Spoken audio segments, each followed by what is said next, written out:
Queridos amigos, sean todos bienvenidos a La Voz del Tribunal Constitucional en una edición especial desde la ciudad de New York. Acá los jueces de la Alta Corte desarrollaron una apretada agenda que incluyó la presentación del Pleno de Jueces para la diáspora dominicana. Mildred, ¿qué tal? Hola Tomás, ¿cómo estás? Qué placer haber estado durante toda esta jornada de la presentación de los jueces. La presentación número 34 en la cual el Tribunal Constitucional desciende con todo su pleno, tanto sus 13 miembros, aunque el magistrado Lino estuvo presente de manera virtual, pero ahí estuvo, y la secretaria del Tribunal Constitucional. Definitivamente fue una jornada sumamente enriquecedora para los dominicanos residentes en el exterior, sobre todo en esta ciudad, que tenemos aproximadamente 1 millón, conforme dijo el magistrado durante la presentación.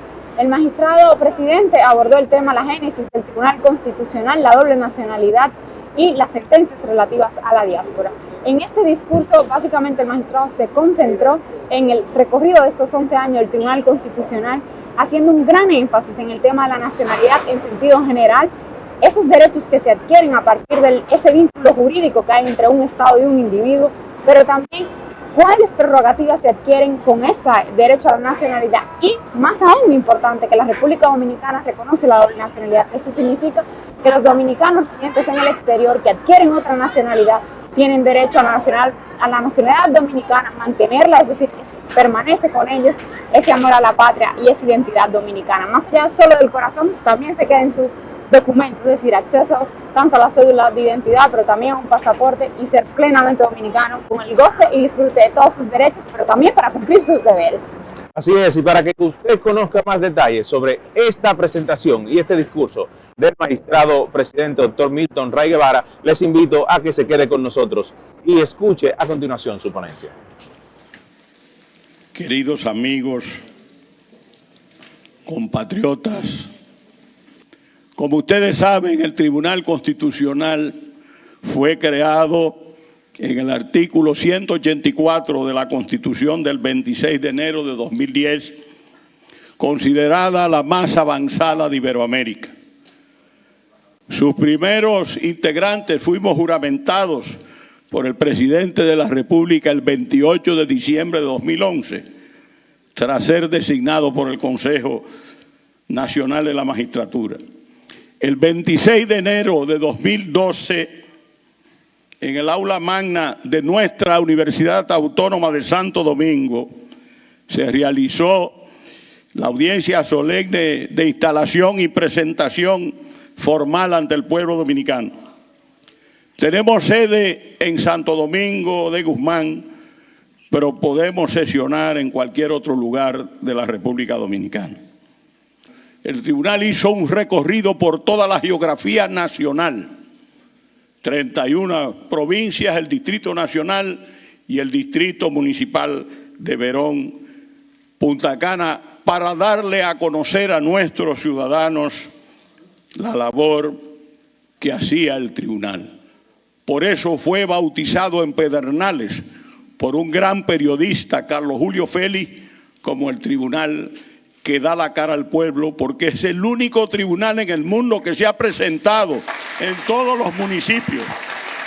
Así como esta presentación, con toga y birrete, con un resumen de la hoja de vida de cada uno de los jueces, para que los ciudadanos sepan quiénes administran justicia constitucional en la República Dominicana. Hoy me siento profundamente honrado con todos los jueces del tribunal y la secretaria de estar por segunda vez con el tribunal en Nueva York. La primera vez fue una jornada que hicimos en el antiguo Centro Cultural de un día, donde estuvimos tratando materia jurídica con abogados, juristas, periodistas de Nueva York. De eso hace un tiempo. Y hoy venimos como parte de nuestros esfuerzos para que se conozca el tribunal y rendirles un tributo, presentarles nuestro pleno y el trabajo que diariamente realizamos en defensa de los derechos de nuestros ciudadanos. Aquí hay personas de New Jersey, han venido de Miami algunos, y hay de Nueva York, y eso demuestra la generosidad de ustedes.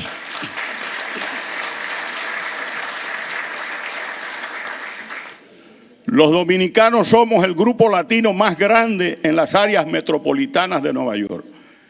En Estados Unidos hay más de 2,1 millones de dominicanos, es decir, el equivalente del 20% de la población residente en República Dominicana.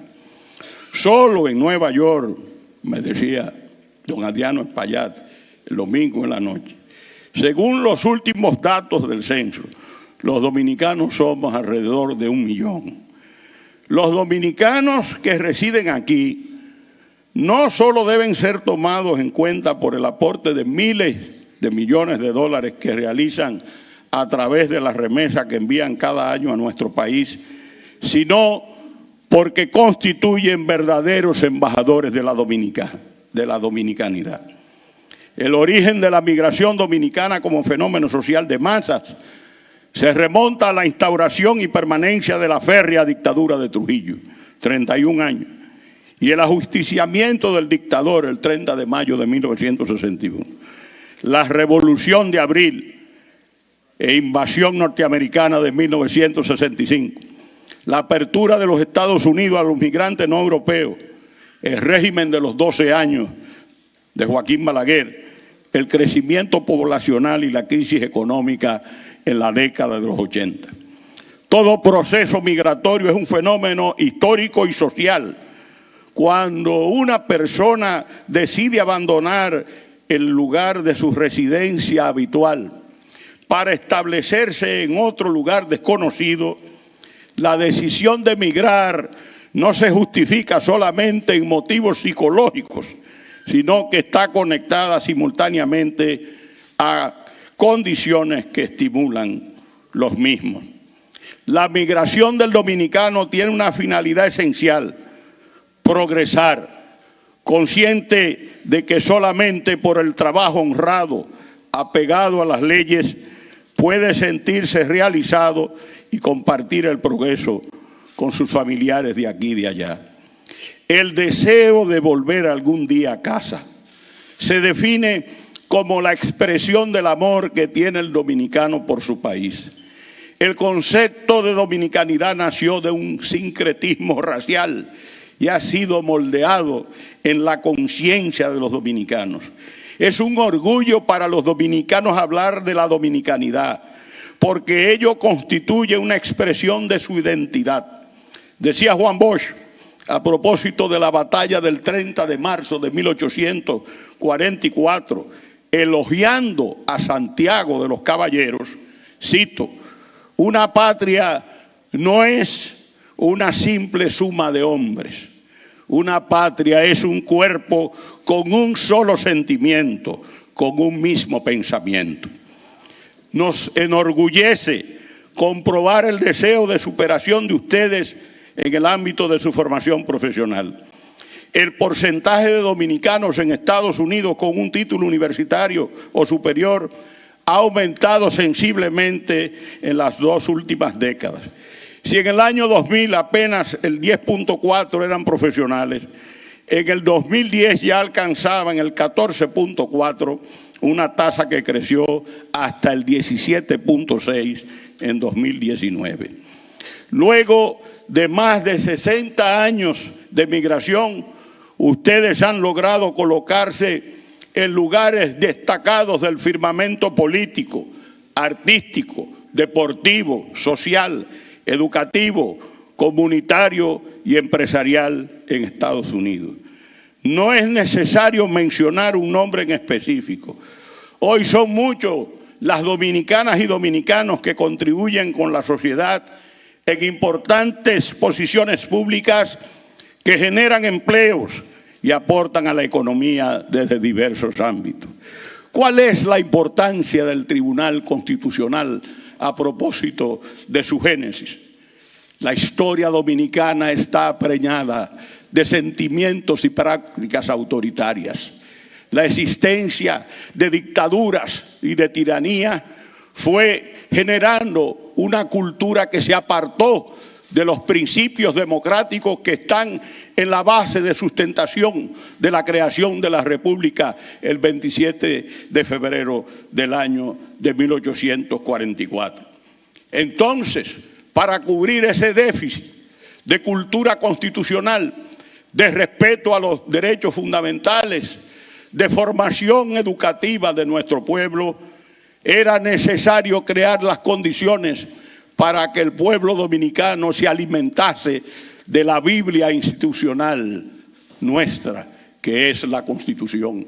Así como la palabra de Dios está en la Biblia, la palabra del pueblo está en la Constitución, y la Constitución es la Biblia institucional de nosotros. El Tribunal Constitucional fue creado para garantizar la supremacía de la Constitución, la defensa del orden constitucional y la protección de los derechos fundamentales. Y claro, ¿para qué existe una Constitución? Cuando usted crea un club deportivo, pues usted necesita unos estatutos. Cuando usted crea un sindicato, usted necesita unos estatutos. Cuando se crea una orden religiosa de los dominicos, de los jesuitas, usted necesita la Constitución de los dominicos y la Constitución de los jesuitas. Cuando crea un club social, también. Cuando una comunidad humana políticamente organizada se convierte en Estado, habiendo pasado antes en la cristalización de la nación, necesita una norma suprema, fundamento del ordenamiento, fuente de toda la fuente, carta de navegación y de ruta para la convivencia. Y por eso nosotros, un 6 de noviembre del año de 1844, tuvimos la primera Constitución. Pero la Constitución hay que protegerla, no solamente del poder de los gobernantes. Hay que protegerla porque la Constitución es precisamente donde se establecen esos derechos fundamentales de los seres humanos que normalmente no conocen sus derechos fundamentales. Los Estados Unidos, fuente y cuna de la democracia que nosotros conocimos, y donde nos inspiramos en nuestra primera Constitución, en la creación del régimen presidencial y republicano, siempre ha tenido un sentimiento constitucional que se expresa por el conocimiento del texto y de las enmiendas. Y los niños pueden, y los mayores también, expresar el sentimiento constitucional y defender sus derechos. Claro, si la Constitución es un mecanismo de limitar al poder, es sabido que el poder no le gusta que lo limiten. Y en las dictaduras y las tiranías, ¿cómo se pueden enseñar los derechos? Por eso se hablaba en la República Dominicana, gente bien intencionada y buena, decía aquí lo que hace falta, después de la tiranía, la dictadura de la ley. ¡Qué error más grande! Lo que nosotros necesitamos es el imperio, la supremacía de la Constitución para que gobernantes y gobernados sigan esa línea. Como decía Juan Pablo Duarte en su proyecto de ley fundamental, ese inmortal, el más puro de todos los dominicanos. En el artículo primero,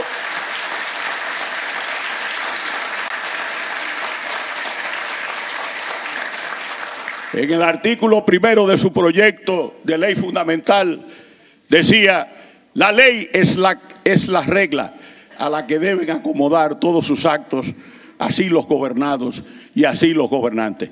Y es bueno que ustedes sepan que en el primer aniversario de la fundación de la República, el 27 de febrero del año de 1845, Pedro Santana, que no creyó nunca en la posibilidad de una independencia verdadera, celebró ese acontecimiento fusilando el mismo día, el 27 de febrero del año de 1845, a esa heroína nacional, María Trinidad Sánchez. Fíjense ustedes cómo empezó la cosa.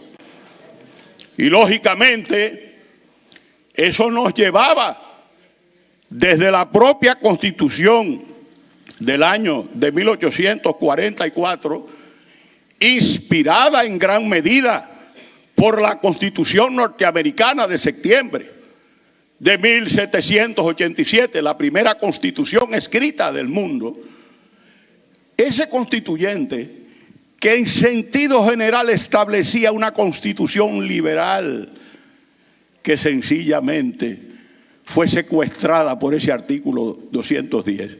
El Tribunal Constitucional tiene un antecedente directo importante.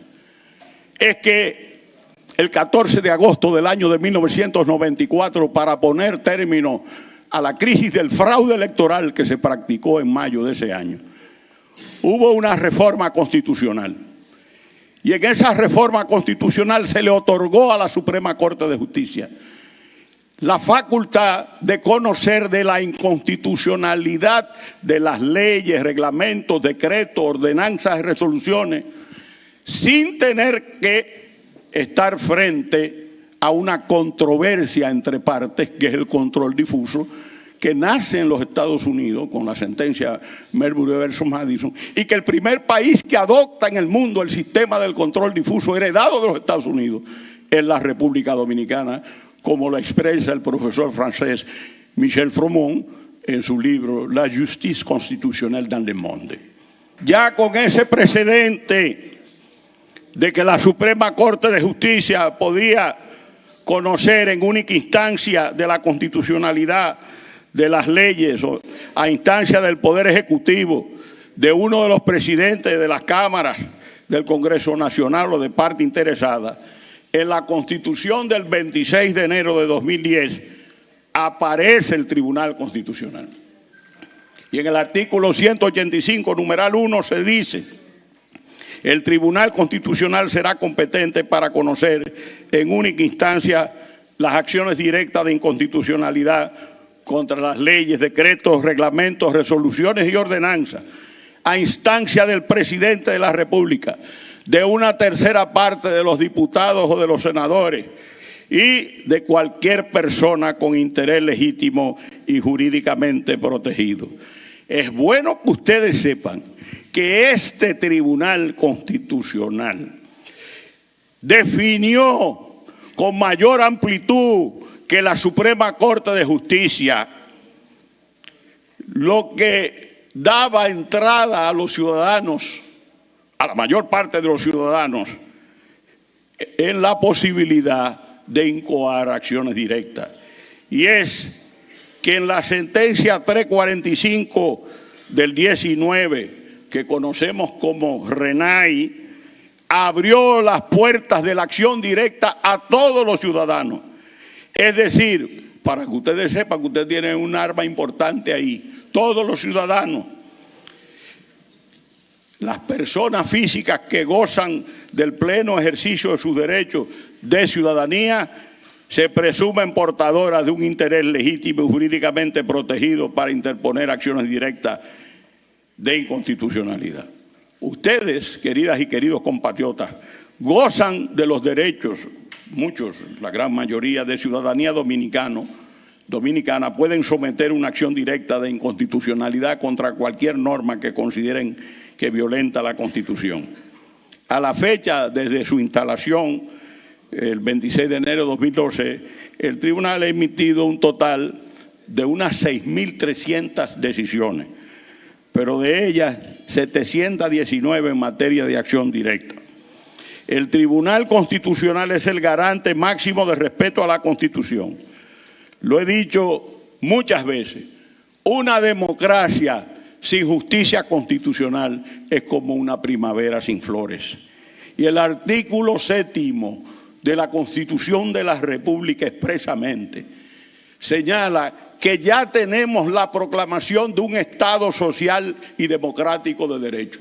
No el Estado liberal de la libertad personal, sino un Estado social que está sustentado en la solidaridad para hacer posible que los derechos proclamados en la Constitución puedan ser ejercidos por las personas. ¿Para qué sirve el derecho del trabajo si un país está lleno de desempleados? ¿Para qué sirve el derecho a la salud si no hay hospitales y no hay medicinas y no hay atenciones médicas? Entonces, el Estado social supera al Estado liberal.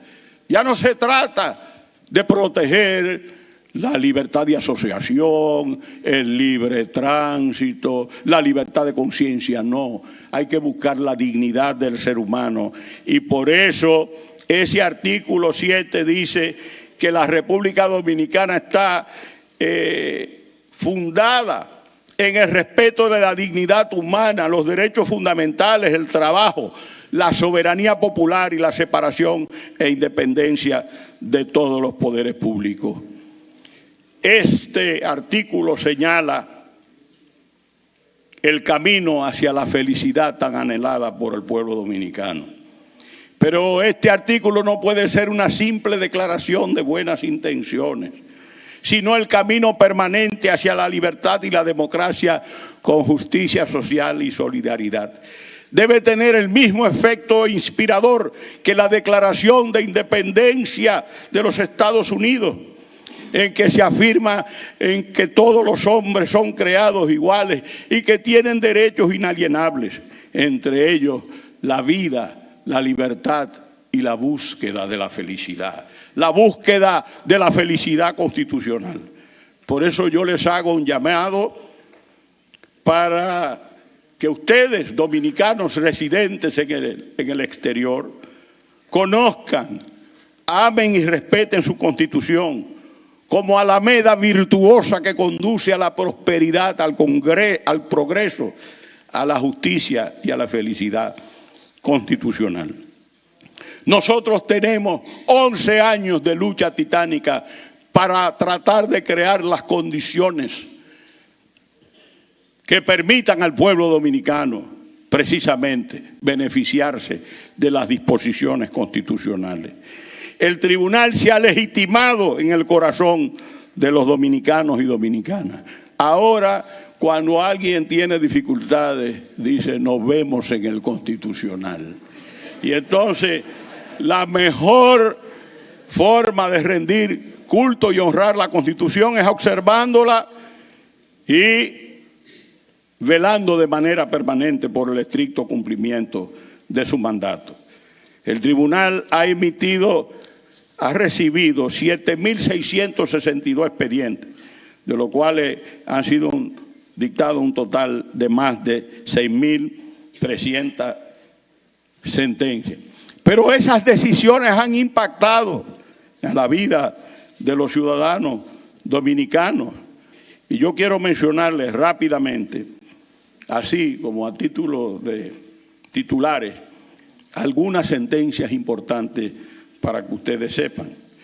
El Tribunal Constitucional, en la sentencia 58 del 13, protegió el derecho a la educación al rechazar una acción directa interpuesta por una entidad educativa privada que pretendía sancionar a estudiantes cuyos padres incumplían los pagos correspondientes a la colegiatura con su expulsión de los centros docentes. El derecho a la educación está por encima de eso y el tribunal lo protege.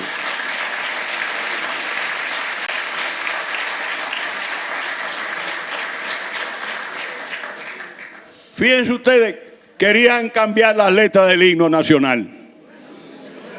¿Y qué hizo el tribunal en la sentencia 713 del 16? Salvaguardó la identidad nacional y el canto a la patria.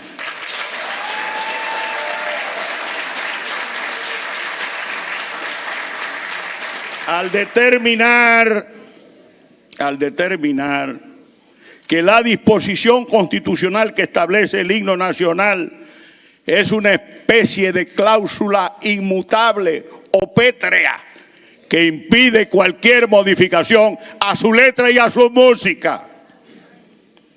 La sentencia 12 del 12 reconoció el derecho de una viuda a la pensión de sobrevivencia de su compañero de vida, unión consensuada de 40 años, protegiendo así el derecho a la pensión de supervivencia en uniones consensuales y matrimoniales.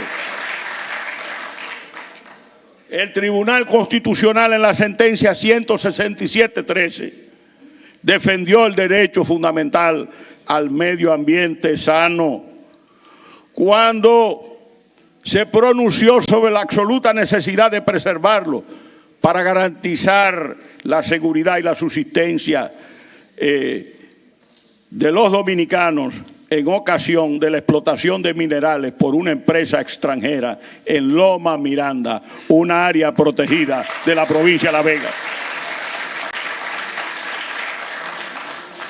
Mediante la sentencia 194-13, el tribunal ratificó la naturaleza de bien del dominio público del Cayo Levantado, el islote más hermoso del mundo que está en Samaná. Y dijo que es un inmueble del dominio público estatal. Lo queríamos meter en una partición privada, señores, pero desde la fundación de la República, los islotes, los cayos, el mar, los ríos, eso es del dominio público del Estado, eso es de todo, eso no puede ser motivo de apropiación privada. Pero el derecho de expresión, la libertad de expresión y difusión del pensamiento, que trató de ser realmente disminuida en la sentencia 437 del 16, el tribunal veló por ella. Yo quiero aprovechar para referirme a una sentencia que tiene importancia para ustedes. Trujillo pensaba que todo el dominicano que salía del país se iba a declarar antitrujillista, porque para lograr un pasaporte había que hacer una solicitud expresa, sometérsela al Servicio de Inteligencia Militar, el SIN, y entonces muy poca gente tenía pasaporte. Pero si la cosa era tan buena como la pintaban, debían darle el pasaporte a todo el mundo. No se lo daban porque no era que era tan buena. Todos sabemos lo que es una dictadura por esencia. Es la negación de la libertad. ¿Y qué pasa? Dictó una ley el gobierno de Trujillo en el año de 1950 de impuestos sobre sucesiones y donaciones. Y entonces una familia que residía aquí en los Estados Unidos, cuando se abre la sucesión de los finados, INCOA le quieren cobrar un 50% más de los impuestos sucesorales que le cobraban a los dominicanos allá en la isla. Escúcheme que yo estaba pensando un poquito en francés, mi insular. La mitad de la isla, más de la mitad. Y entonces el tribunal que dijo que eso era discriminatorio, porque ellos que residían en el extranjero al momento del fallecimiento de su padre, cuando viajaron a la República Dominicana y le pusieron los impuestos, le estaban cobrando un 50% más de lo que le cobraban a un nacional dominicano en el territorio. El Tribunal Constitucional anuló y eliminó esa disposición que hacía daño a los dominicanos radicados en el extranjero. Y el tribunal dijo que esa disposición establecía una diferencia, un tratamiento desigual y discriminatorio. Y el tribunal decidió que el artículo de la ley no resultaba conforme con el principio de igualdad establecido y que establecía una diferenciación en el pago, penalizando económicamente al sucesor que reside en el exterior, que tiene que pagar más que el que reside en el país, con los mismos derechos como dominicanos, y lo ponían a pagar un 50% más de los impuestos sucesorales.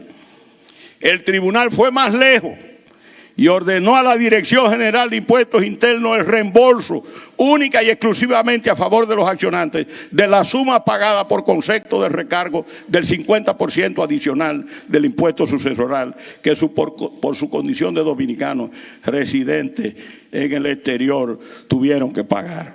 He ahí una prueba fehaciente de que el Tribunal Constitucional tiene pendiente a sus compatriotas residentes más allá de su frontera y que estará y está siempre presto a proteger y garantizar sus derechos fundamentales. yo quiero decirles una cosa.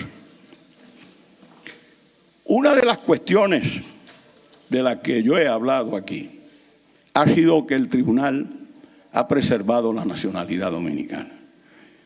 Y ese es un gran tema. La palabra nacionalidad, al ser empleada, genera todo tipo de emociones y especulaciones en todos los países del mundo.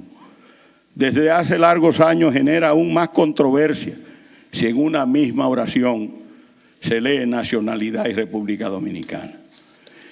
Decidí hablarles someramente porque para ustedes, estimados compatriotas, sé que genera grandes inquietudes en su condición de nacionales dominicanos residentes en este país, Estados Unidos de América. Y también para aquellos que cuentan con el privilegio de ostentar doble nacionalidad dominicana y estadounidense.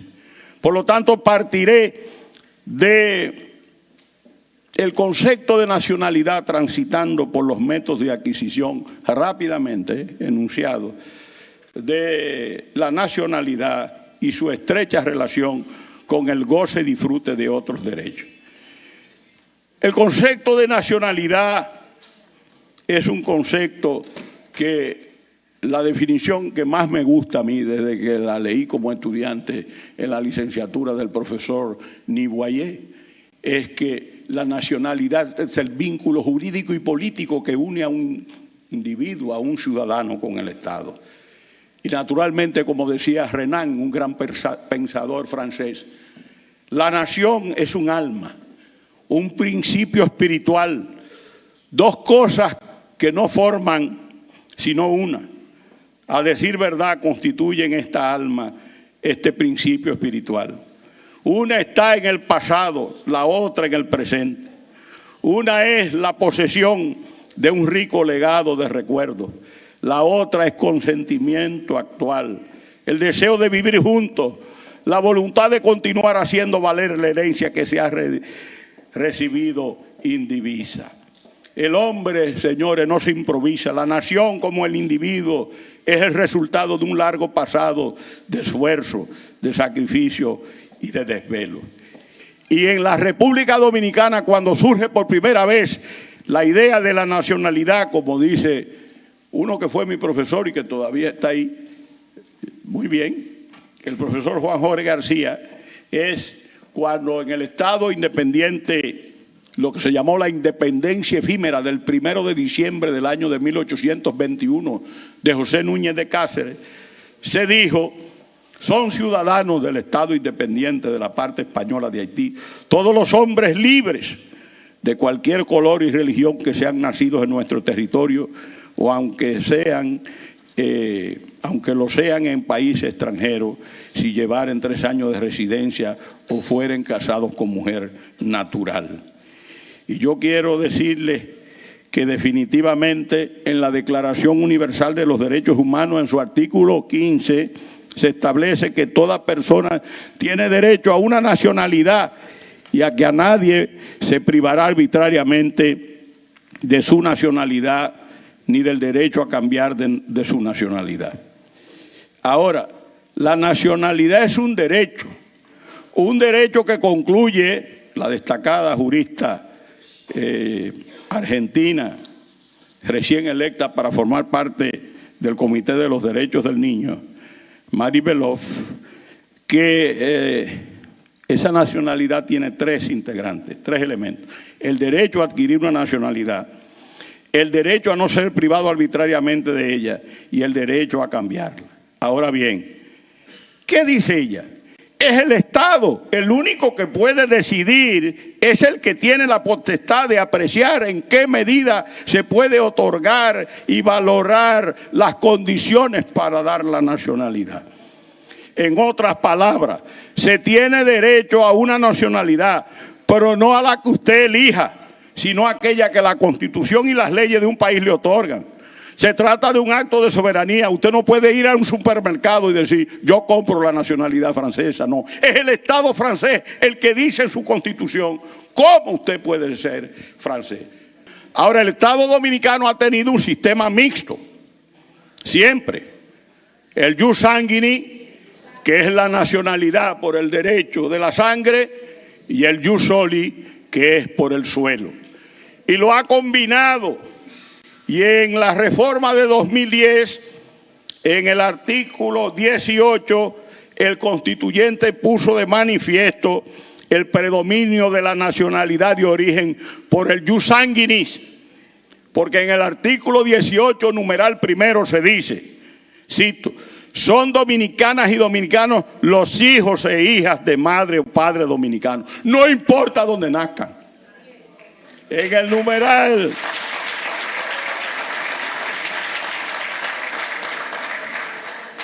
numeral 4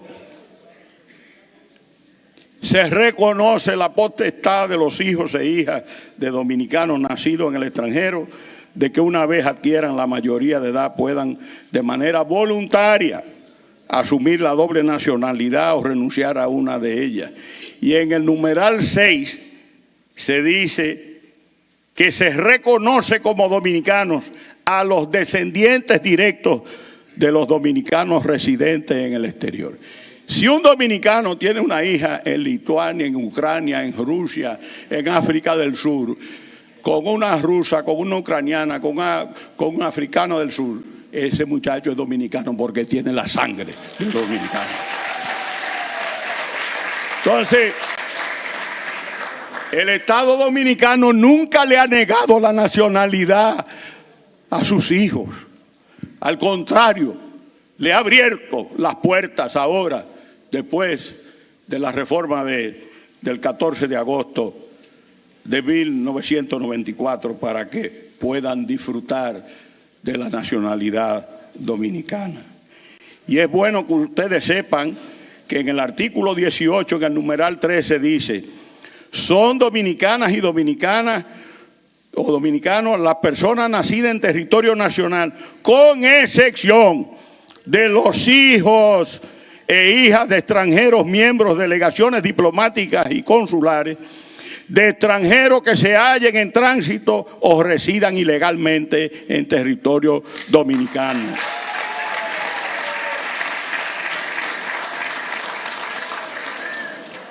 Y yo quiero decir que la República Dominicana protege a sus nacionales. Y el amor es un vínculo extraordinario. Dios es amor. No piensen en lo que ustedes estaban pensando. El amor es un vínculo extraordinario. Y entonces el artículo 18, en lo relativo al matrimonio, en su numeral 5, consagra lo siguiente. Son dominicanas y dominicanos quienes contraigan matrimonio con un dominicano o dominicana. Fíjense bien, los extranjeros se benefician de eso. Ahí directo, to go. Siempre que opten por la nacionalidad de su cónyuge y cumplan con los requisitos establecidos por la ley. Y en el numeral 7 se reconoce como dominicanas y dominicanas las personas naturalizadas de conformidad con las condiciones y formalidades requeridas por la ley. Lo que sí pasa es lo siguiente. El artículo 19, que reconoce a esas personas que han adquirido, extranjeros que han adquirido la nacionalidad dominicana mediante la naturalización, tienen una protección que deja a su voluntad la decisión de tomar las armas contra su estado de origen. Es decir, una persona que de un país que se naturaliza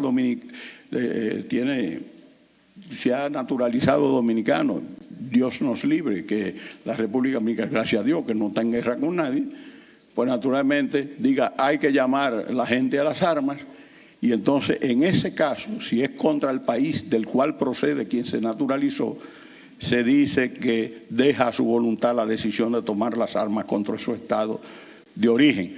Pero los naturalizados no pueden optar ni por la presidencia ni por la vicepresidencia de la República. Y yo quiero que nosotros destaquemos el hecho de que en el artículo 20 de la actual Constitución se concede a las dominicanas y los dominicanos la potestad de adquirir una nacionalidad extranjera sin tener que renunciar a la dominicana, constituyéndose así la denominada doble nacionalidad. Hay una limitación que siempre existe cuando se habla de la doble nacionalidad. Y es que cuando hay doble nacionalidad y usted quiere aspirar a la presidencia o a la vicepresidencia de la República, si es para cargos ministeriales no hay ningún problema. Si es para cargo diplomático usted puede tener doble nacionalidad y no hay problema. Pero cuando se trata de la presidencia y la vicepresidencia de la República, ahí hay un conflicto existencial. Porque ¿a quién usted le va a celear siendo como presidente de la República o con dos nacionalidades? ¿A una o a la otra?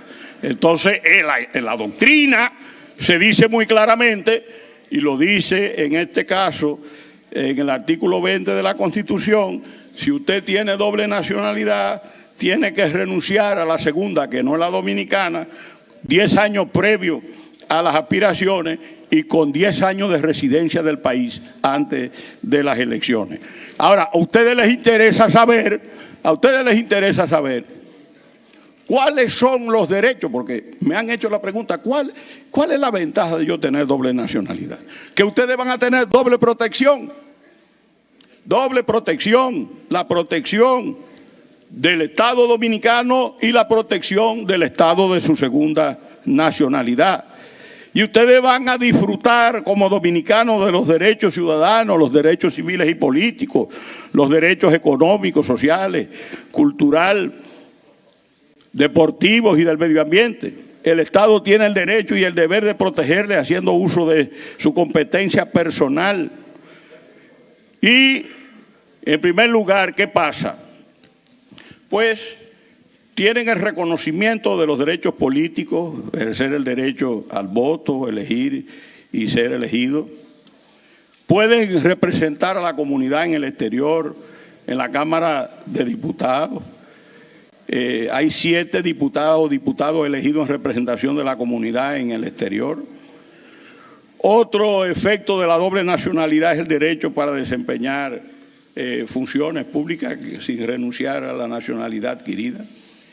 También permite solicitar el otorgamiento de su pasaporte dominicano, retornar al país y permanecer en el tiempo que desee.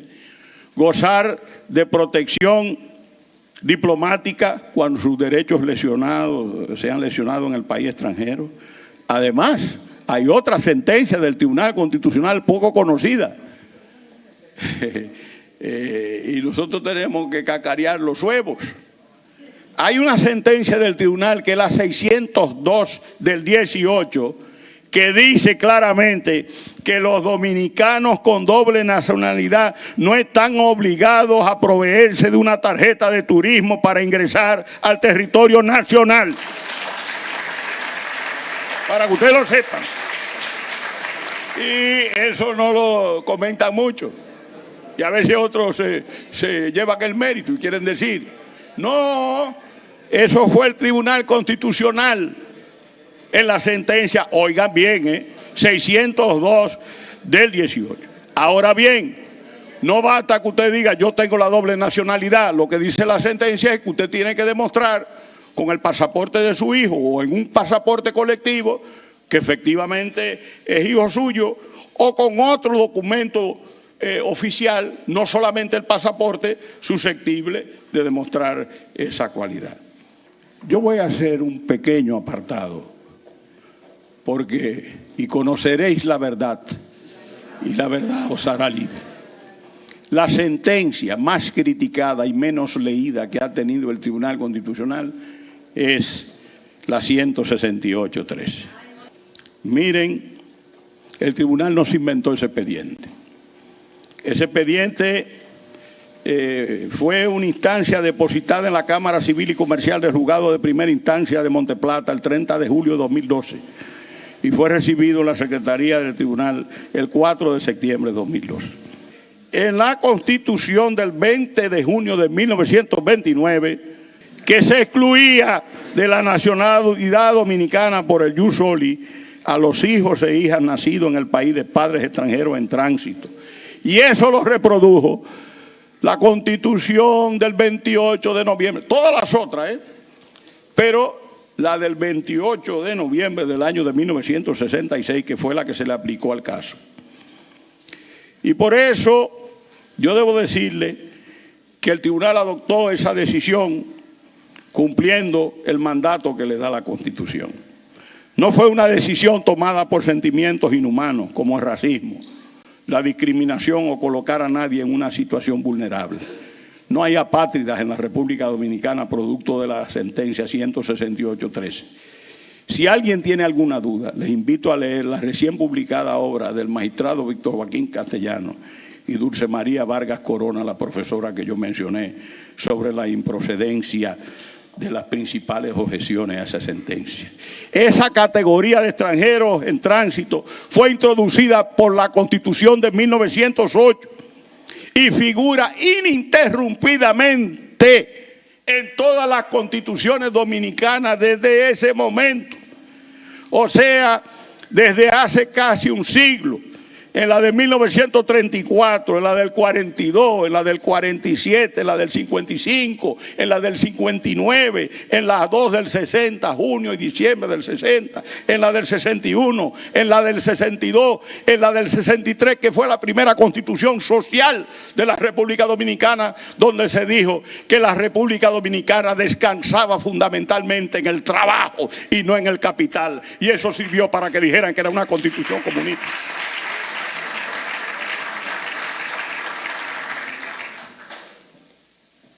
...1966, 1994, 2002 y finalmente en el artículo 18.3 de la Constitución del 2010.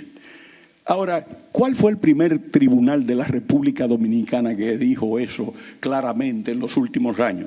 La Suprema Corte de Justicia, que definió el concepto de extranjero en tránsito, distinguiéndolo claramente de la idea del pasajero que se encuentra simplemente de paso por el territorio nacional.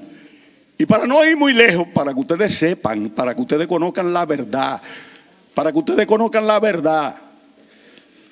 mediante la sentencia número 9 del 14 de diciembre de 2005, definió la Suprema Corte de Justicia el concepto nuevamente de extranjero en tránsito, de acuerdo con la Constitución de 1966, en los siguientes términos. Oigan bien, cito, cuando la Constitución en el párrafo primero de su artículo 11 excluye a los hijos legítimos de los extranjeros residentes en el país en representación diplomática o los que están en tránsito en él para adquirir la nacionalidad dominicana por jus soli, esto supone que estas personas, las de tránsito, han sido de algún modo autorizadas a entrar y permanecer por un determinado tiempo en el país. Que si en esta circunstancia, evidentemente legitimada, una extranjera alumbra en el territorio nacional, su hijo, por mandato de la misma Constitución, no nace dominicano, dice la Suprema Corte de Justicia. Dice la Suprema Corte de Justicia, y conoceréis la verdad y la verdad os hará libre. La número 9 del 14 de diciembre de 2005. Y eso que se aplica a los extranjeros en tránsito debe ser aplicado con mayor razón a todos los extranjeros ilegales. Ahora, el Tribunal Constitucional estaba atado por una cosa más seria todavía. El artículo 277 de la Constitución. El Tribunal Constitucional no podía variar esa decisión. ¿Ustedes saben por qué?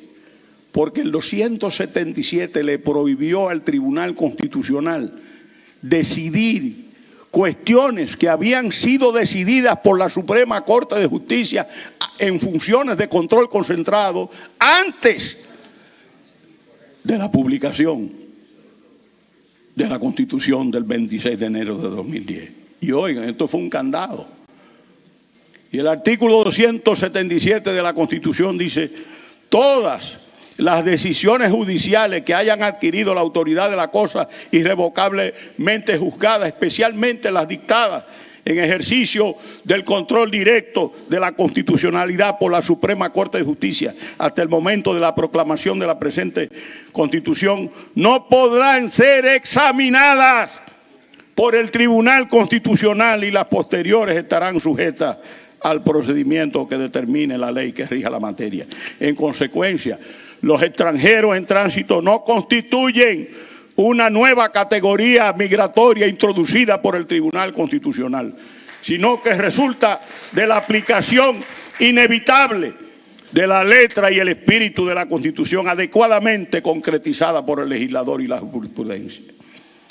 Quiero señalar que el Tribunal Constitucional, con iguales argumentos que la Corte Constitucional de Colombia, una de las más garantistas del continente, dijo que la posible existencia de un error de las autoridades administrativas no es una razón constitucionalmente admisible para ordenar la expedición de la cédula de ciudadanía reclamada y de paso conceder la nacionalidad. Esto implica que no se puede invocar la existencia de derechos fundamentales al amparo de una actuación administrativa errónea, aunque ella tendiera a configurar la apariencia de buen derecho, pues el Tribunal Constitucional no puede tutelar derechos inexistentes, ni su función garantista puede ser puesta al servicio de la subsanación de actuaciones jurídicas inconstitucionales, por mucho que ya hayan permanecido en el tiempo, pues la nulidad constitucional no prescribe. Quiero finalmente señalar que en el ordenamiento jurídico dominicano la seguridad jurídica ni el principio de favorabilidad pueden ser invocados válidamente para subsanar un acto inconstitucional. Un acto declarado nulo en un proceso de amparo no puede conservar ningún efecto jurídico. La nulidad constitucional es absoluta e insubsanable. Y como el acto es nulo desde su nacimiento, no puede producir ningún efecto válido, ni tampoco puede reconocerse la eficacia jurídica alguna. Le voy a decir lo siguiente. ¿Qué culpa tiene la República Dominicana que un Estado u otro Estado no le dé documentos a sus nacionales? Entonces, ¿por qué nosotros tenemos que darle documentos? Nosotros le damos a los dominicanos. Pero ¿a quién es que le corresponde, a un país extranjero, a quién es que le corresponde darle los documentos a sus nacionales, a ese país extranjero? ¿Y cómo nosotros le vamos a dar? Ah, no tienen documentos y no se sabe quién es. Yo me llamo María, pero ¿dónde está la prueba? ¿Dónde está tu declaración, María? ¿Dónde aparece? No hay. ¿Y cómo se? ¿En qué parte del mundo le van a dar un documento? En ese caso.